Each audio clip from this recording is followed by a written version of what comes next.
ইমলি, এনাকে একটু wedding bracelet দেখাও। মিস্টার রাউত একজনকে নিয়ে আসলেন ইমলির কাউন্টারে। রাউত এই বসাক জুয়েলার্সের ম্যানেজার। যদিও এটা ওনার কাজ নয়, তাও দোকানে কাস্টমার আসলে উনি বুঝে সুঝে কাউন্টারে পাঠায়।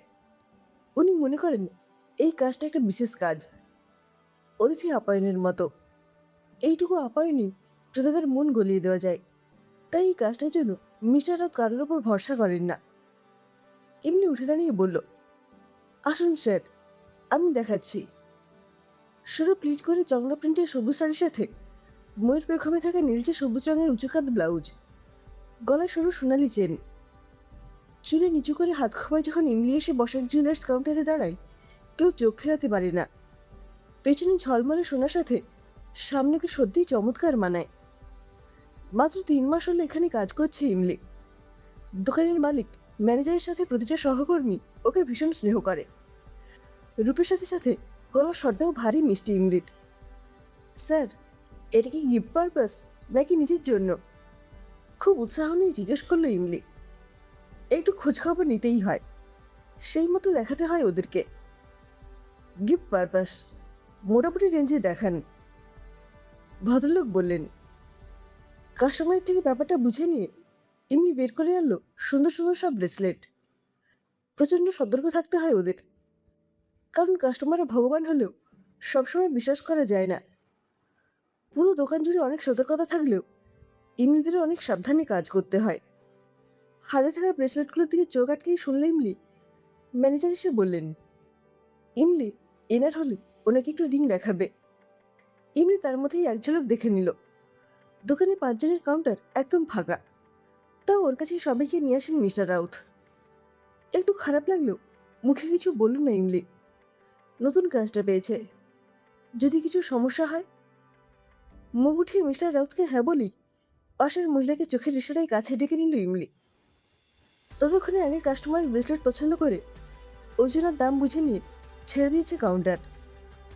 ছেলে কাস্টমার এই জন্যই ভালো লাগে ইমলির। 2-4টে দেখবে আর সেটা থেকেই পছন্দ করবে।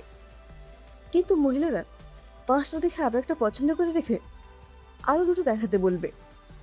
না করাও যায় না, সবাই কাস্টমার, আর কাস্টমারই লক্ষ্মী। ইমলিও আগের ভদ্রলোকের ব্রেসলেটটা পাঠিয়ে দিয়েছে ক্যাশ কাউন্টারে। তারপর বাকি ব্রেসলেটগুলো তুলে রেখে তাকালো সামনের মহিলার দিকে। বেশ আলোথালো চেহারা, শাড়ি পরেছে ঠিকই, কিন্তু প্রচণ্ড বেসামাল অবস্থা সেটার। আমাকে কাপের আংটি দেখাবেন। মহিলার কথাই এমনি হেসে জিজ্ঞেস করলো, পারপাস? উনি বললেন, মেয়ে জামাইয়ের জন্য, বিয়েতে দেব। ইমলি হাসি মুখে বের করে আনতে গেল আংটি। বিয়ের নামটা শুনলে মনটা কেমন করে ইমলির, তাও মুখের হাসিটা ধরে রাখলো।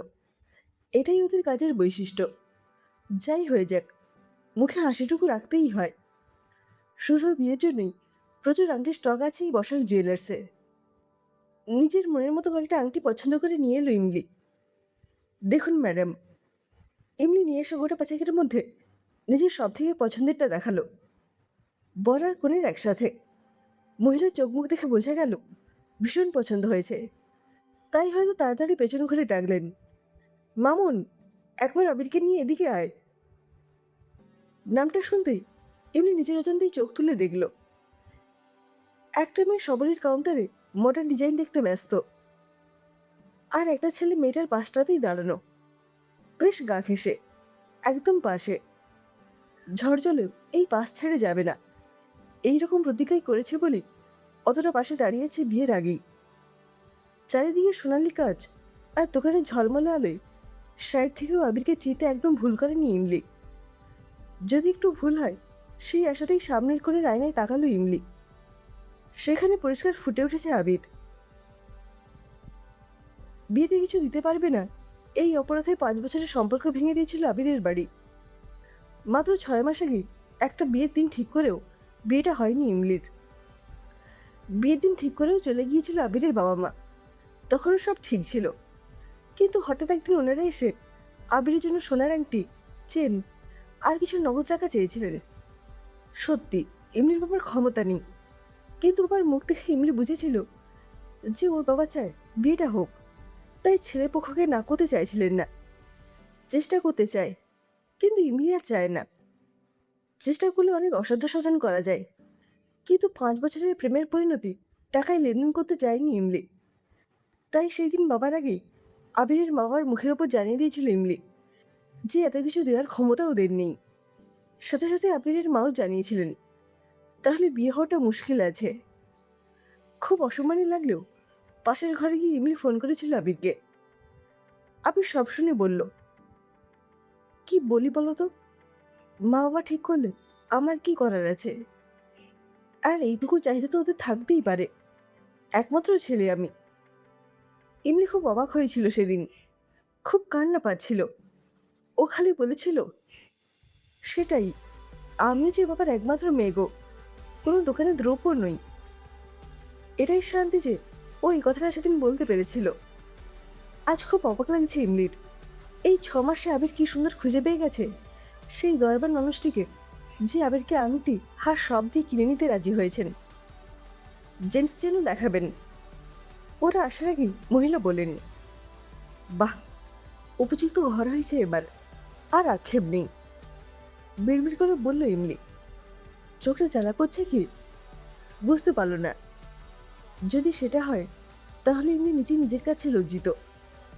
ইমলি দেখল মেয়েটা একা এগিয়ে আসছে, আর আবিরকে এদিকে ওদিকে দেখতে পেল না ইমলি।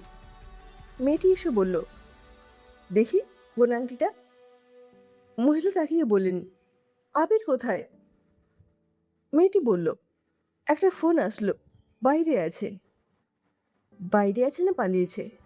স্বার্থে ঘা লাগলে পাস তো ছাড়তেই হবে, সে যতই কথা দেওয়া থাক। মনে মনে বলল ইমলি। তবে ও চেয়েছিল আবিরের মুখোমুখি একবার আসতে, কিন্তু আবিরের সেই সাহস হয়নি, তাই ওকে পালাতে হয়েছে। ইমলিকে হয়নি, বরং ইমলির গর্ব হচ্ছে এটা ভেবেছে, ভাগ্যিস ওর বাবার এই মহিলার মতো অত পয়সা নেই, আর ইমলির আত্মসম্মান আছে। তাই হয়তো আজও সসম্মানে দাঁড়িয়েছে ইমলি, কারণ ও সেদিন বিক্রি হয়ে যায়নি, ও কোনো পণ্য নয়। একটা আংটি হাসি মুখে তুলে নিল মেয়েটি।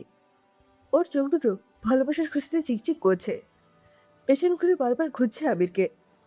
ও চায় আবির আসুক, ও সুন্দর পালিশ করা হাতে আংটিটা পরিয়ে দেখুক। আর অন্যদিকে ইমলির চোখ দুটো চিকচিক করছে, সেটা শুধুই ঘৃণার প্রতিফলন।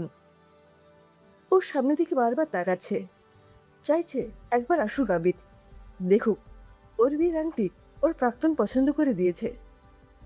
ভাবনাটা আসতেই এক ফোঁটা জল গড়িয়ে পড়লো হাতের আংটিতে। ওটা আবিরেরটাই। মেয়েটি নিজেরটা হাতে নিয়েছে, আবিরেরটা তখনও ইমলির হাতে। চোখটা বারবার কাঁপিয়ে পরের সারিতে থাকা জলবিন্দুটা চোখের ভেতরে ঢুকে নিল ইমলি। আর কোনো জল চায় না ও। তারপর একমুখ হাসি নিয়ে হাতের আংটিটা মেয়েটিকে দিয়ে বলল, এই দেখুন ম্যাডাম, এটা শাড়িরটা, সুন্দর জুটির জন্য সুন্দর আংটি, দারুণ মানাবে আপনাদের। অনেক শুভকামনা রইল আপনাদের জন্য। কথাগুলো বলার ইমলির মুখে যেন হাসি ধরছে না।